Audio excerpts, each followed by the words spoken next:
मोरूची मावशी साकारलेले ज्येष्ठ अभिनेते विजय चव्हाण यांचं वयाच्या 63व्या वर्षी निधन झाले आहे। गेले अनेक दिवस फुफ्फुसाच्या आजाराने त्रस्त असलेले चव्हाण यांनी मुंबईच्या फोर्टिस रुग्णालयात आपला अखेरचा श्वास घेतला।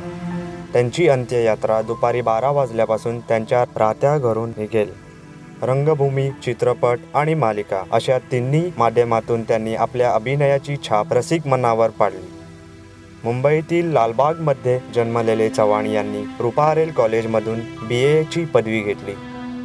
अनेक एकांकिकांमधून त्यांनी आपला सकस अभिनय प्रेक्षकांसमोर मांडला आणि पुढे व्यावसायिक रंगभूमीकडे आपली वाटचाल सुरू ठेवली। चित्रपट सृष्टीतून अनेक प्रतिक्रिया येत असताना अभिनेते अशोक सराफ म्हणतात की विजय चव्हाण यांच्या जाण्याने खरोखरच एक पोकळी निर्माण झाली आहे। एक हरहुन्नरी नट, कुठल्याही भूमिकेत चपखल बसणारा असा विजय होता। एक नट तर गेला आहेच, पण एक मित्र गेल्याचं दुःख अधिक आहे। मराठी सृष्टीला चटका लावून जाणारी विजय चव्हाण यांची अकाली एक्झिट खरोखरच एक दरी निर्माण करत आहे।